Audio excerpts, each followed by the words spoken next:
민주당 대선 후보를 뽑는 순회 경선 세 번째 지역인 대구 경북에서도 이재명 후보가 과반 득표율로 3연승을 해 이재명 대세론을 굳혀갔습니다. 고발 사주 의혹 수사에 나선 공수처가 김웅 의원실을 압수수색한 데 대해 김 의원 측이 불법 집행이라며 공수처장 등을 검찰에 고발했습니다. 시민단체는 정당한 영장 집행을 중단시켰다며 김 의원 등을 맞고발했습니다. 고발 사주 의혹 보도 직전 제보자 조성은 씨와 박지원 국정원장의 만남을 두고 정치권 공방이 벌어졌습니다. 윤석열 캠프는 박 원장도 수사하라고 주장했고 여당은 시선 돌리는 기만전술이라고 비판했습니다. 대형 유통센터에서 갑자기 천장이 무너져 내리는 사고가 발생해 6명이 다쳤습니다. 붕괴 조짐을 직감한 한 시민이 미리 대피시켜 인명피해를 줄였습니다.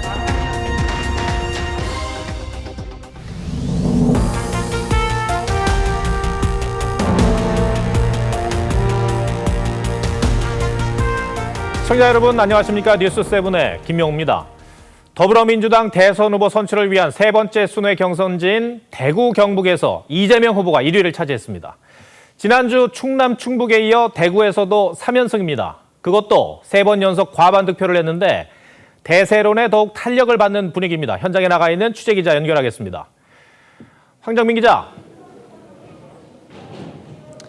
네, 대구 개표 현장에 나와 있습니다. 2위와의 격차가 여전히 커요. 네, 조금 전 발표된 대구 경북 지역 투표에서 이재명 후보가 51.12%로 1위를 차지했습니다. 2위 이낙연 후보는 27.98%로 이재명 후보와 23.14%포인트 격차를 기록했습니다.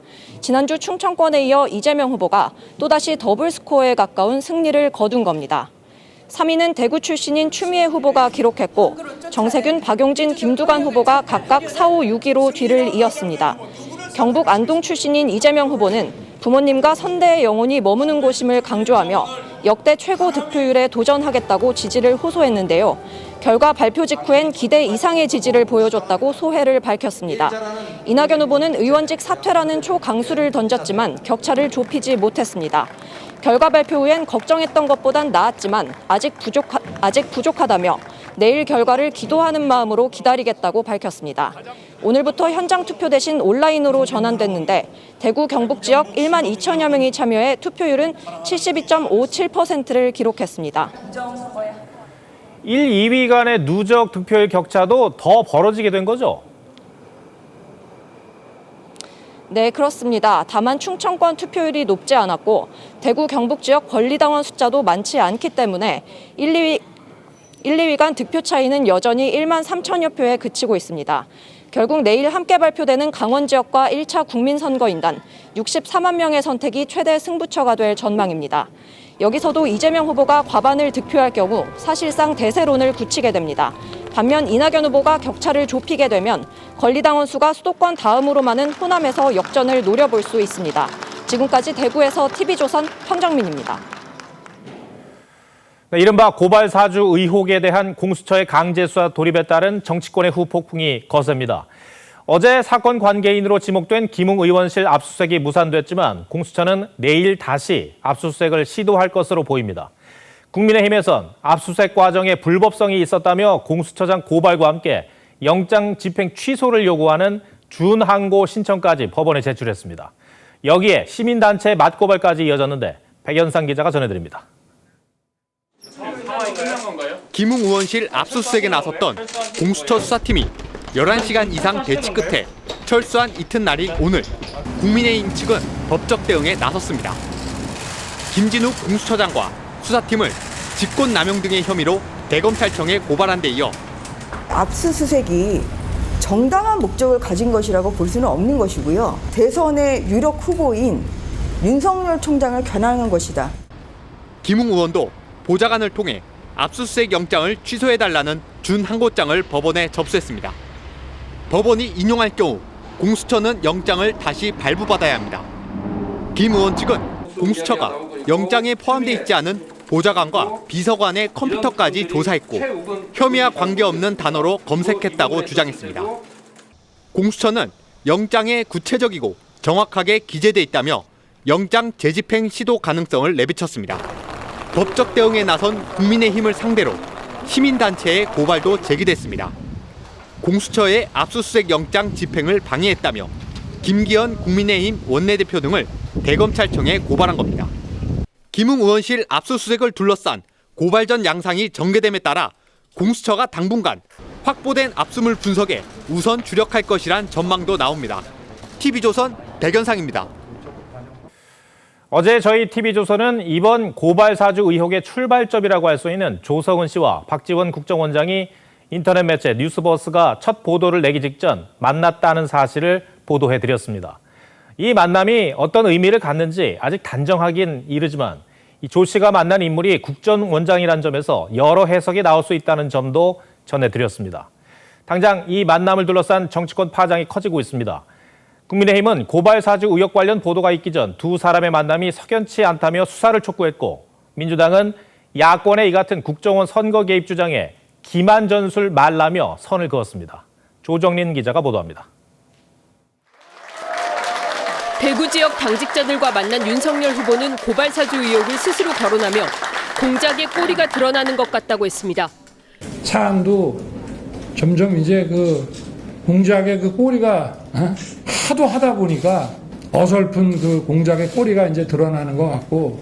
조성은 씨는 TV조선 보도 이후 박지원 국정원장과의 만남 사실을 시인하면서도 제보와 관련해선 어떤 상의를 할 대상으로 고려하지 않았다는 입장을 밝혔습니다. 하지만 윤 후보는 국정원장이 얼마나 바쁜 사람인데 무슨 얘기를 한다는 것이냐고 비판했고, 윤 후보 캠프도 경악을 금치 못한다며 국정원의 대선 개입 의혹으로 규정하기에 충분하다고 밝혔습니다. 또 박 원장 휴대폰 등에 대한 압수수색을 실시해서 국민의 의구심을 해소해야 한다고 주장했습니다.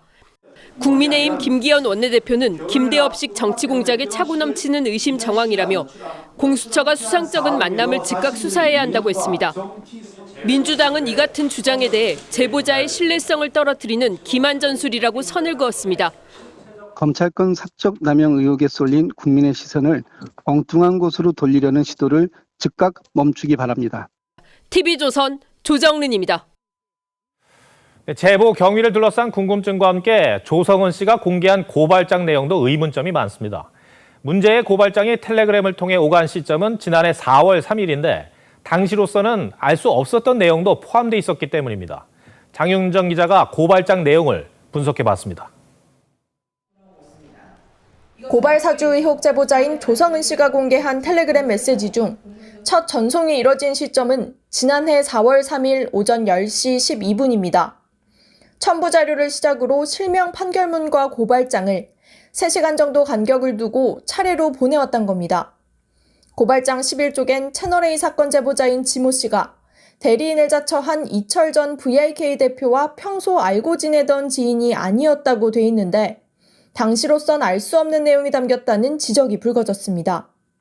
제보자 지 씨가 등장하는 다수 기사엔 이 전 대표 지인으로 표기됐었는데 약 3개월 뒤인 지난해 6월 말 일면식도 없는 사이라는 사실이 한 언론을 통해 보도됐기 때문입니다. 고발장 16쪽에 지 씨를 전속 제보꾼으로 표기한 것도 의문스러운 대목입니다. 실제 조선일보가 지 씨를 전속 제보꾼으로 지칭한 건 고발장 전송 시점으로부터 꼬박 일주일이 지난 4월 10일자 칼럼이었기 때문입니다. 윤석열 경선 후보 측은 피고발인으로 명시된 최강욱 의원의 고발 당일 발언이 고발장에 들어간 것에 대해서도 의문을 제기했습니다. 4월 3일 날에 일어났던 일들이 막 4월 3일자 고발장에 들어가 있더라고요. 그거는요, 현실적으로 불가능한 일입니다.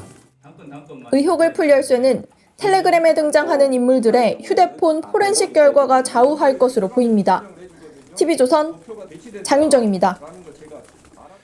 조성은 씨는 김웅 의원에게 받은 고발장 자료를 당에 전달하지 않았다며 자신이 제보를 했던 뉴스버스의 최초 보도 내용을 부인했습니다. 조 씨는 과거엔 윤석열 후보가 검찰총장이던 시절엔 팬이 되었다며 진심으로 응원한다고 했는데 최근엔 원색적인 비난글을 쏟아내기도 했습니다. 이 소식은 박경준 기자입니다. 조성은 씨는 한 방송 인터뷰에서 지난해 4월 이른바 손준성 보냄이 찍힌 고발장을 당에 전달하지 않았다고 했습니다. 자신의 제보를 받은 인터넷 매체가 미래통합당 측에 전달한 후 법률지원단으로 넘어간 것으로 알려졌다고 한 보도 내용을 부인한 겁니다. 손준성 보냄이 찍힌 고발장 2건 가운데 최강욱 의원 선거법 위반 혐의에 대해선 지난해 8월 미래통합당에 의해 고발이 이뤄졌는데 김웅 의원과 조 씨가 아닌 다른 경로를 통해 고발장 초안이 당에 전달됐을 가능성이 거론됩니다. 공식적으로 당에 기록되어 있는 내용은 없기 때문에. 이런 가운데 윤석열 후보에 대한 조 씨의 평가는 1년 사이 180도 돌변했습니다. 2019년 12월 검찰총장 시절엔 팬이 되어본다, 진심으로 응원 중, 명백한 다음 대선 주자라고 했고 자료를 전달받았다는 지난 총선 무렵에도 윤 후보를 응원했습니다. 하지만 최근엔 매일 입으로 배설한다, 돌 X 등 원색적인 비난을 쏟아냈고 X신이라는 욕설을 썼다가 지우기도 했습니다. 조 씨는 최재형 후보에 대해서는 후지다, 북한 김일성에 대해선 위대한 지도자 중 한 명이라는 글을 남겼습니다. TV조선 박경준입니다. 코로나 신규 확진자는 이틀째 1,800명을 넘었고 수도권 확진자가 전체 75%에 육박하고 있습니다. 이 추석 대목을 앞두고 한창 활기가 넘쳐야 할 서울의 송파 가락시장은 집단 감염이 확산되면서 폐쇄됐습니다. 이와 관련해 하루 1,000명씩 검사를 받고 있는데 정부는 최근 시장을 방문한 사람들까지 검사를 받으라고 요청했습니다. 권은영 기자가 보도합니다. 서울 동남권 최대 도매시장의 과일 매장에 인적이 끊겼습니다. 오늘까지 총 77명의 집단 감염이 발생한 이곳은 추석 대목을 앞두고도 보시는 것처럼 폐쇄됐습니다. 확진자 가운데 종사자가 74명, 가족은 3명입니다. 이 분위기는 영문한 그대로 아닌데 8, 90, 하루에 30을 쓰는 하는데 가면 방제가 주목구이시야. 중대본은 지난 9일까지 최근 보름간 이 시장을 방문한 사람들은 모두 진단 검사를 받도록 공지했는데 인근 진료소엔 오늘까지 3일째 하루 1,000여 명의 인원이 몰려 감염 규모는 더 커질 전망입니다. 서울 은평구의 수학학원 관련 감염자는 28명으로 늘었습니다.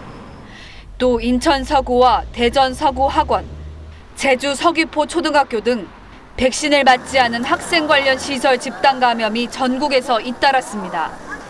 20대 이하 확진은 4차 대유행 시작 전인 지난 6월 말 하루 100여 명 안팎에서 최근 300명 안팎까지 늘었습니다. TV조선 권은영입니다.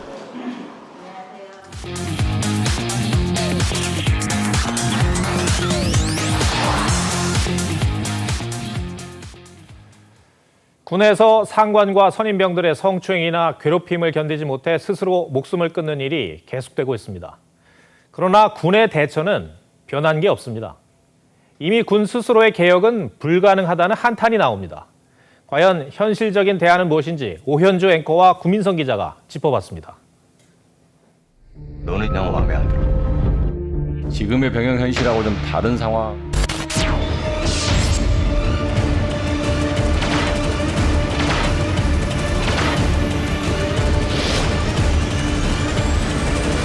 자, 구 기자, 해군을 그토록 좋아했다던 이 젊은 병사에게 왜 이런 비극이 일어난 겁니까? 네, 작년 11월에 입대한 정일병, 2월에 강감찬호에 배치가 됐는데 아버지께서 전신에 화상을 입는 불의의 사고를 당하셨습니다. 네. 어쩔 수 없이 청원 휴가를 다녀오게 됐는데요. 배치되자마자 휴가를 다녀왔기 때문에 일이 능숙하지가 않겠죠. 예. 이렇게 실수를 하면은 바로 너는 후임보다도 못하냐면서 밀치고 때리고 또 생활관에 들어오면은 전원 나가버리는 집단 따돌림도 당했습니다. 그리고 잠도 경납고 같은 창고 작은 방에서 재우는 행위도 있었다고 합니다.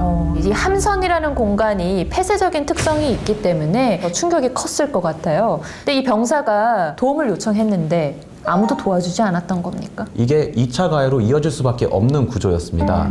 함장한테 카톡을 통해서 신고를 했는데 예. 함장은 생활관을 바꿔주고 보직도 바꿔주고 이게 나름 도와주려고 했는데 아시다시피 함정이지 않습니까? 생활관을 바꿔준 받자 가해 병사들과 마주칠 수밖에 없는 구조예요. 제가 이해가 안 갔던 게 뭐냐면은 정일병을 괴롭히지 마라 라고 말을 하기 위해 정일병 빼고 다 집합, 아예 전혀 정일병을 몰랐던 병사들까지도 아 우리가 집합을 정일병 때문에 당하는구나, 정일병에게 안 좋은 마음이 생길 수밖에 없는 거죠. 구민성 기자가 이 숨진 병사의 어머니를 직접 인터뷰를 했잖아요. 참 이게 어머니께서 여러 가지 하소연을 하셨습니다. 어떤 이야기를 많이 하시던가요? 예, 일단 수사가 지지부진한 부분을 하소연하셨습니다. 네. 수사가 왜 지지부진하냐 물어봤더니 그제서야 수사관이 수사 대상자들이 지금 청해부대로 파병을 갔기 때문에 수사가 지연되고 있다. 그제서야 실토를 했다고 합니다. 통보도 없었어요. 그냥 나갔대요. 나라 일이 먼저기 때문에. 또 가해 병사들의 실명이 없어서 수사가 지체되고 있다. 정황 증거는 명확하지만 실명이 없다는 이유로 증거가 없다는 거예요. 가해 병사를 수사관이 찾아야 하는 거 아닙니까? 그렇죠. 상식선에서는 수사관이 찾아야 되는데 너무 답답하니까 더 이상은 안 되겠다. 군은 믿을 수가 없다라는 생각이 드셔서 군 인권센터에 얘기를 할 수밖에 없었다고 합니다. 여군 중사 성폭력 사건도 저희가 취재우톡에서 다뤘었는데 축소, 은폐, 부실 수사, 군 당국의 대응이 하나도 바뀐 게 없어요. 올해 좀 유독 많이 군 부조리가 발생했잖아요. 이런 거를 해결하기 위해 민관군 합동위원회를 만들었습니다. 네. 이게 또 잘 작동이 되지 않고 있습니다. 그 이유가 벌써 16명이 사퇴를 했는데요. 예. 그 이유를 들여다보면 대안이 있어야 되지 않을까요? 전문가들이 좀 제시한 내용을 들여다보면은 국방 헬프콜이라든지 이런 제보 시스템들은 이미 존재합니다. 네. 근데 이 시스템이 어떻게 돌아가냐면은 신고를 받고 제보를 받잖아요. 그러면은 해당 부대에 다시 알려줍니다. 자신이 노출되는 게 싫어서 이용을 한 건데 이 시스템이 작동을 하지 않는 거죠. 그렇기 때문에 신고하는 기관은 민간이어도 되고 국방부 산하에 독립된 기구여야만 한다는 게 전문가들의 공통적인 의견입니다. 네, 그럼 이번 사건 한 줄톡으로 정리해 보겠습니다. 군대니까로 하겠습니다. 이 군대니까 어쩔 수 없다. 이건 어머니가 아들을 다독이기 위해서 했던 말인데요. 병사들은 나라를 지키기 위해 모였잖아요. 이 병사들을 지키기 위해서라도 군대니까 변해야 된다. 이렇게 생각을 합니다.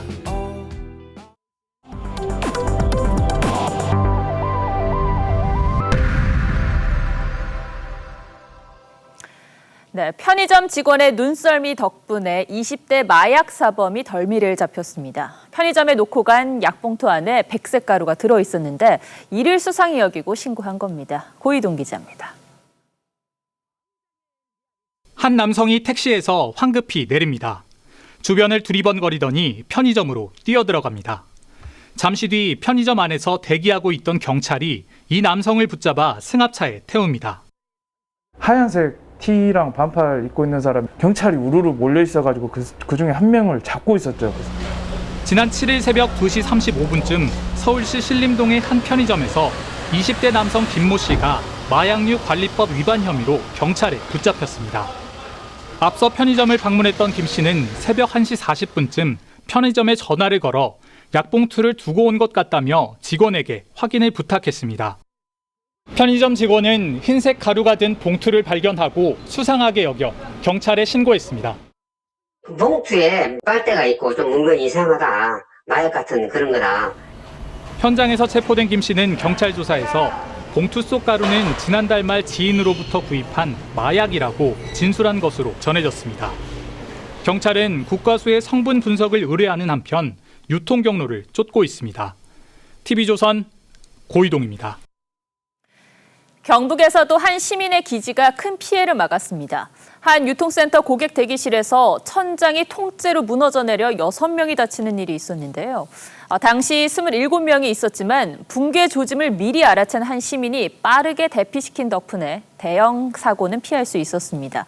주말 사건 사고 소식은 이심철 기자가 보도합니다. 한 남성이 불안한 듯 천장을 수시로 쳐다봅니다. 다른 손님들을 데리고 자리를 피하는 순간 천장 마감재가 통째로 무너집니다. 오늘 오전 11시쯤 경북 경산의 한 대형 정육유통센터에서 벌어진 일입니다. 갑자기 천장이 무너져 내리면서 고기를 사기 위해 기다리던 주민 6명이 부상을 입었습니다. 당시 고객 대기실에는 27명이 있었습니다. 고기 사러 온 사람, 한 사람이 손님들 보고 나가시겠어요. 그렇게 사고가 났겠지요. 해경은 오늘 인천 소청도 해상에서 함정 근무 중 실종된 20대 순경을 찾기 위해 이틀째 수색 작업을 이어가고 있습니다. 맞습니다. 화장실을 갔다 오겠다고 하고 나서 이후에 보이지 않아서 이제 실종으로 간주하고 수색을 하고 있는 겁니다. 어젯밤과 오늘 새벽 경북 포항과 평택 제천 고속도로에서 교통사고가 잇따라 2명이 숨지고 4명이 다쳤습니다. 광주에서는 경찰관이 지구대 안에서 5살 아이를 과잉 진압해 다치게 했다는 SNS 게시글이 올라왔습니다. 경찰은 이에 대해 당시 CCTV까지 열람을 마쳤다며 사실과 다르다고 해명했습니다. TV조선 이심철입니다. 60대 남성이 옛 제자의 아내를 살해하고 시신을 유기한 혐의로 구속된 일이 있었습니다. 추가로 조사해보니 범행을 숨기려고 거짓 편지를 보낸 것으로 드러났습니다. 여성이 숨지고 이틀 뒤 이 여성인 척 남편에게 이별 편지를 보낸 겁니다. 이승훈 기자입니다. 얼굴을 가린 남성이 검찰 청사로 들어섭니다. 제자의 30대 아내를 살해하고 시신까지 유기한 혐의로 구속된 69살 A씨입니다. 경찰은 A씨가 지난달 15일 39살 B씨를 살해하고 30km 떨어진 저수지에 시신을 유기한 것으로 보고 있습니다. 한 말씀만 해주세요. 살해 안 했습니다. 누가 죽였나요? 모릅니다. 경찰 추가 조사에서 범행을 은폐하려 한 정황이 포착됐습니다. B씨가 실종된 기간 남편에게 헤어지자는 내용의 편지 3통이 도착했는데 이 편지들은 B씨가 숨진 지 이틀 뒤인 지난달 17일 발송된 것으로 드러났습니다. 경찰은 당시 A씨가 길 가던 주민에게 부탁해 편지를 우편함에 넣은 것으로 확인했습니다. 숨진 B씨가 쓴 편지 5통 가운데 3통은 자필로 확인됐지만 경찰은 이 편지들이 A씨의 강요로 작성됐을 가능성을 조사하고 있습니다. 협박에 의해서, 강요에 의해서라든가 아니면 스스로 쓸 수밖에 없는 상황이 만들어졌다든가. B씨는 숨지기 보름 전쯤 부동산에 투자하겠다며 남편에게서 현금 2억 2천만 원을 건네받은 뒤 A씨를 만났습니다. 경찰은 행방을 감춘 이 돈이 A씨와 연관이 있는지도 추적하고 있습니다. TV조선 이승훈입니다. 전자발찌를 끊고 여성 2명을 살해한 강윤성 사건 이후 성범죄자 관리 문제가 도마에 올랐는데요. 강윤성 같은 재범을 막기 위해 도입한 게 바로 성범죄자 알림이입니다. 성범죄자의 신상을 주민에게 공개하는 건데 주소가 틀리거나 얼굴도 나와 있지 않은 등 허점 투성이었습니다. 안윤경 기자가 취재했습니다. 지난 7월 전자발찌를 찬 채 미성년자를 성폭행한 혐의로 긴급 체포된 33살 오모 씨 주소지 부근입니다. 같은 유형의 범죄로 6년 동안 옥살이한 뒤 신상 공개 명령이 내려진 상태였지만 성범죄자 알림이엔 얼굴과 주소가 나와 있지 않았습니다. 처음 들었어요. 안전한 골목이라고. 부동산 중개업자분도 되게 살기 좋다고 그러셔서 연락 온 거긴 한데 오 씨가 성범죄 전력을 숨기려고 자신의 집에서 2km 남짓 떨어진 가짜 주소지를 신고했기 때문이었습니다. 법무부 위치추적 중앙관제센터는 이상함을 감지했지만 성범죄 발생 이전에는 경찰과 정보 공유를 하지 않았던 것으로 파악됐습니다. 정대문 쪽에서 많이 시켰다고 저희는 그런 내용을 전혀 통보받은 사실이 없어서. 성범죄자 알림이 지도 정보도 오류투성이었습니다. 신상 공개 대상자 김모 씨 주거지 인근입니다. 성범죄자 알림이 지도엔 이곳이 6층 빌딩으로 나오는데 보시는 것처럼 이곳엔 17층짜리 숙박시설이 들어서 있습니다. 또 다른 신상 공개 대상자가 묵고 있는 호텔은 식당 건물로 표기돼 있습니다. 여성가족부는 실거주 여부는 3개월 주기로 확인하고 있고 지도는 국토교통부가 제공한 것이라며 오류 발생 원인을 조사하고 있다고 했습니다. TV조선 안윤경입니다. 2022학년도 대입 수시 모집 원서 접수가 시작됐습니다. 학생들은 좋은 대학에 입학하려 하고 대학들은 우수한 학생을 선발하고 싶어 하는 건 당연한 이치겠죠. 하지만 학생 수가 갈수록 줄어들면서 비수도권 대학의 고민도 깊어갑니다. 정원을 채우지 못하는 비율이 늘고 있는데 신입생 유치를 위해서 전액 장학금을 내걸거나 해외 연수 비용을 지원하는 등 사활을 걸고 있습니다. 오늘의 포커스는 생존 경쟁을 벌이는 대학들에 맞췄습니다. 해마다 반복되는 대학 입시 전쟁. 올해도 수시 모집을 시작으로 그 서막이 올랐습니다. 그런데 학생들이 선호하는 수도권 대학들의 올해 수시 모집 인원이 지난해보다 5,300명 넘게 줄었습니다. 반면 수능 응시 인원은 16,000명 이상 늘었습니다. 수도권 대학들의 수시 모집 경쟁률이 높아질 수밖에 없습니다. 비상이 걸린 건 학령 인구 감소에 수도권 대학 쏠림 현상으로 정원을 채우지 못하고 있는 비수도권 대학들입니다. 정원 내 학생 충원율이 약 90%인 전남의 한 사립대학입니다. 일부 인기학과를 제외한 모든 학과의 최초 합격자 전원에게 장학금을 지급하기로 했습니다. 입학 첫 학기에는 사실상 등록금 한 푼 내지 않게 된 겁니다. 이 우선제를 많이 대학교 등록을 유도하려고 이거를 만들었거든요. 파격적인 조건으로 신입생을 유치하려는 건 국립대학도 예외는 아닙니다. 지난해 미달 사태를 겪었던 이 대학은 성적 우수자에게 최대 500만 원의 장려금을 지급하고 해외 연수 선발 시 우선권도 부여하기로 했습니다. 수년간 이어진 사실상 등록금 동결로 재정이 넉넉하지 않은데도 대학들이 각종 혜택을 늘려 신입생을 모시려는 근본적인 이유는 따로 있습니다. 교육부 대학 역량 진단평가에서 신입생 충원율이 떨어지면 재정 지원 대상에서 제외되고 정원도 줄여야 해 더 급속히 존폐 위기에 내몰리게 되기 때문입니다. 부실대학이다라고 하는 어떤 낙인이 찍혔을 경우에는 아무래도 지원을 기피할 가능성이 높죠. 사정은 낮지만 수도권 대학들도 예외는 아닙니다.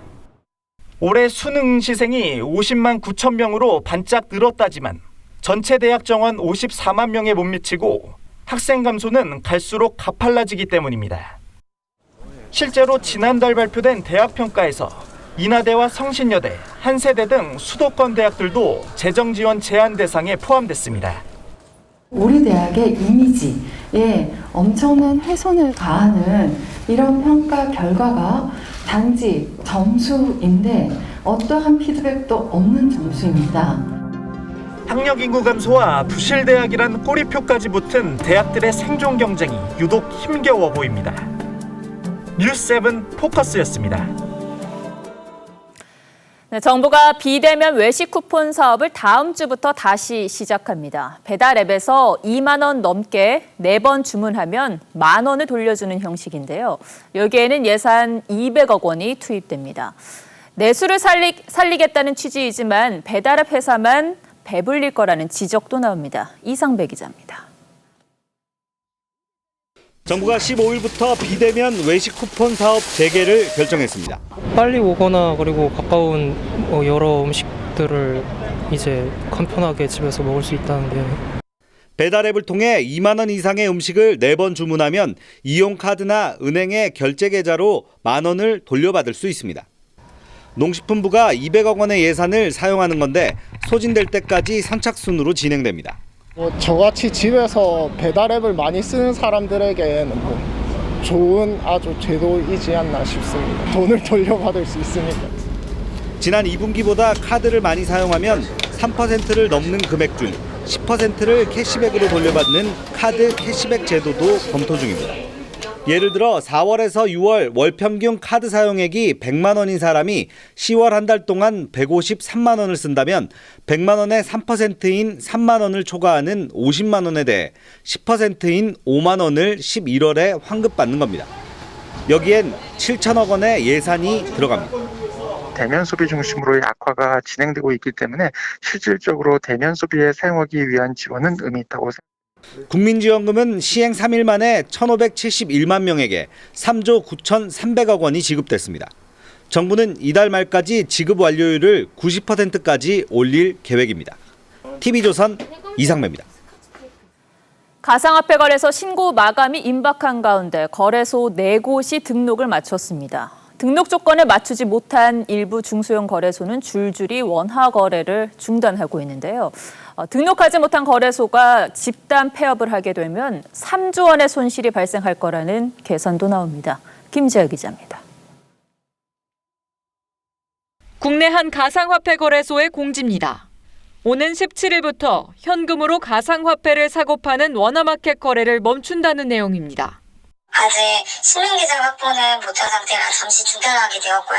일단 금융당국의 가이드라인에 맞춰서 다시 신고 절차를 준비 중. 금융당국의 신고 기준인 정보보호관리체계 ISMS 인증과 은행 실명계좌 발급 확보, 이 두 조건에 맞춰 신고를 마친 거래소는 업비트와 빗썸, 코인원, 코빗 4곳뿐. 신고 요건을 갖추지 못한 거래소는 오는 17일까지 영업 중단을 공지해야 합니다. 문제는 은행으로부터 실명 계좌를 받지 못한 중소거래소와 투자자들입니다. 한국핀테크학회는 만약 대형 거래소 4곳만 살아남을 경우 가상화폐 42가지가 사라지고 3조 원대 피해가 발생할 수 있다는 전망을 내놨습니다. 중소업체에만 상장되어 있던 그런 암호화폐들이 가치가 지금보다도 훨씬 더 큰 폭으로 하락할 수 있다. 이런 위험성들을 미리 사전적으로 염두에 두실 필요가 있고요. 줄폐업이 현실화될 경우 거래소와 투자자들은 정부를 상대로 집단소송 등 법적 대응도 불사하겠다는 입장입니다. TV조선 김자입니다.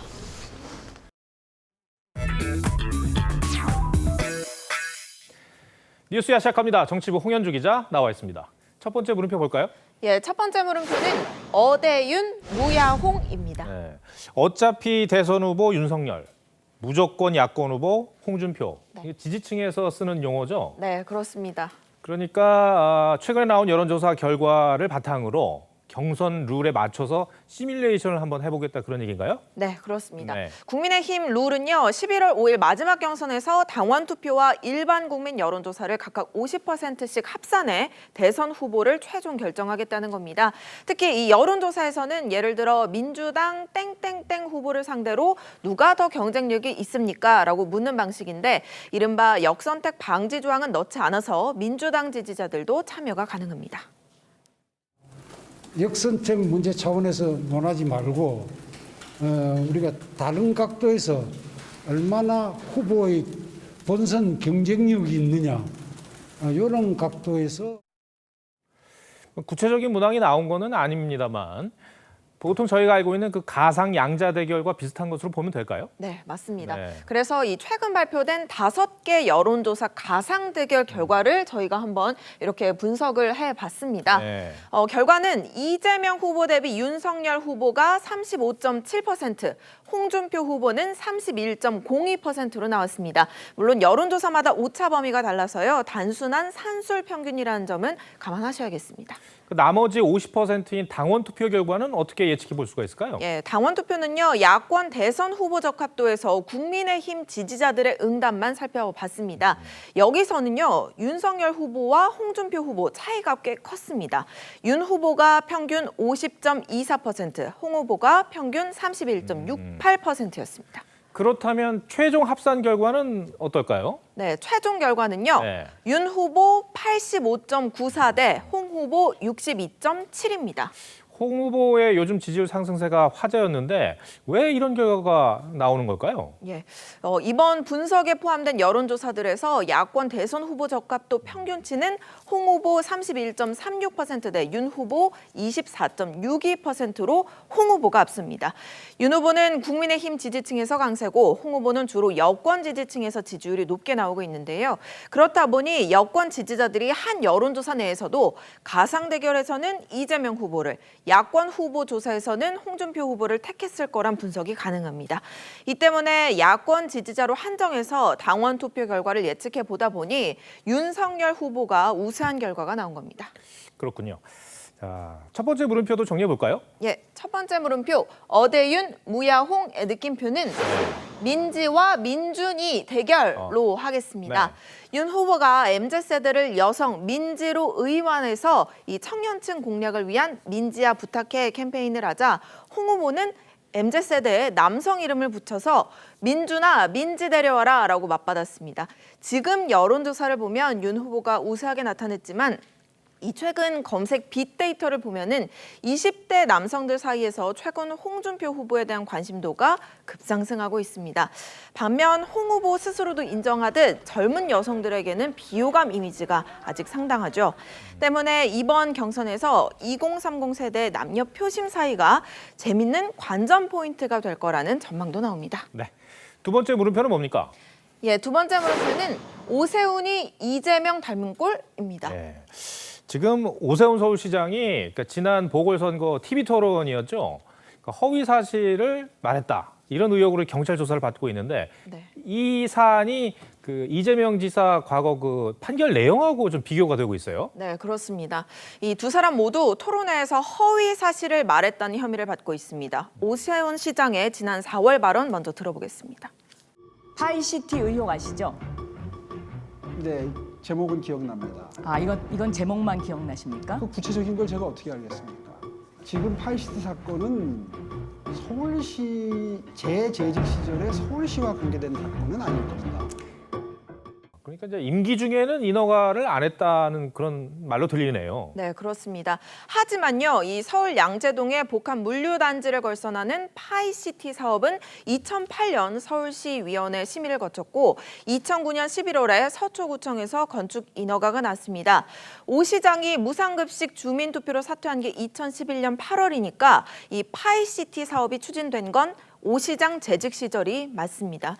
오 시장은 2008년 국감에서 상당한 수익을 창출할 수 있는 사업이기 때문에 서울시에서 신경을 썼다고 말했고요. 최근에는 이 서울시가 2010년 파이시티의 양재동 일부 토지를 매각하는 계약을 추진했던 계약서도 공개가 됐습니다. 서울시가 챙겨야 하는 사업이 워낙 많잖아요. 그러다 보니까 당시 서울시장으로서 기억이 안 날 수도 있지 않을까요? 네, 오 시장 측 해명도요. 개입을 안 했으니까 기업이 못하는 거다. 이런 취지로 얘기를 하고 있습니다. 하지만 여권에서는 오 시장의 최측근이 이 일에 연관돼 있기 때문에 기억이 나지 않는다는 건 거짓말이라는 입장입니다.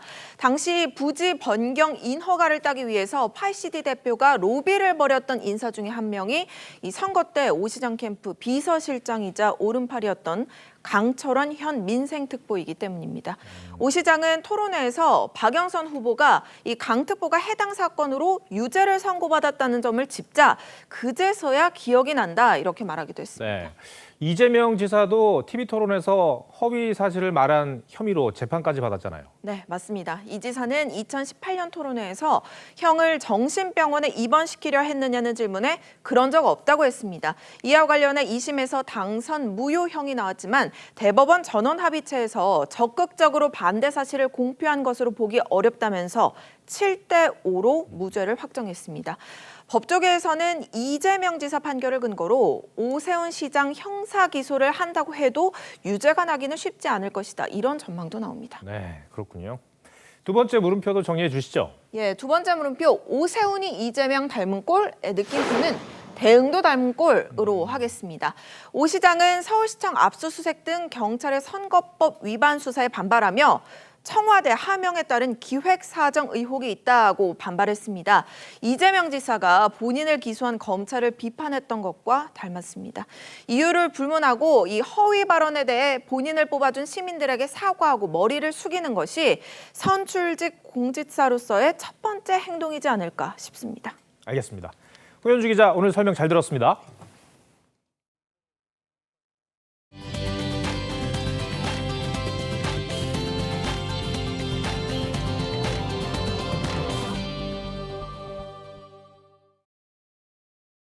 프로야구에서 볼썽사 나온 일이 벌어졌습니다. 판정에 불만을 품은 외국인 선수가 심판에게 송진 주머니까지 집어던지면서 달려들었습니다. 무슨 일이 벌어진 건지 장동욱 기자가 보도합니다. 삼성 투수 몽고메리에게 심판이 12초 내 투구 규정을 지키라고 주의를 줍니다. 이닝을 마무리하고 들어가던 몽고메리가 심판에게 마운드로 올라오지 말라며 욕설을 내뱉더니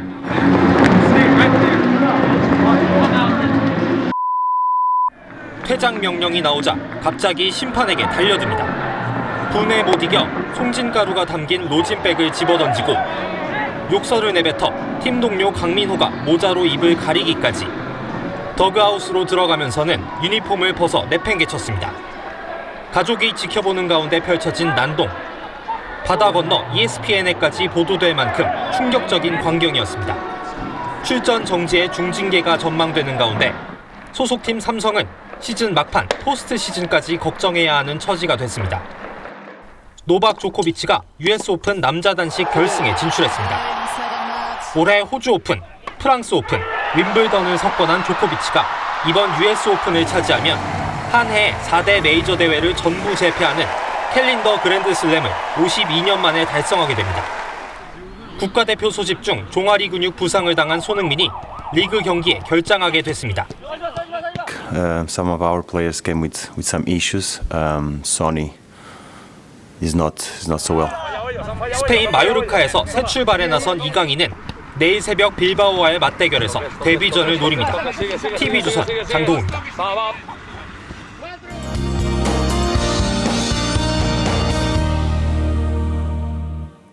오늘 낮에는 날이 꽤 더웠는데요. 해가 지면 급격히 선선해지는 게 가을 날씨의 특징이죠. 내일 아침 기온은 서울이 21도, 대구는 19도까지 떨어지겠습니다. 이렇게 기온이 크게 떨어지는 가운데 대기 중에 습도가 높으면 안개가 만들어집니다.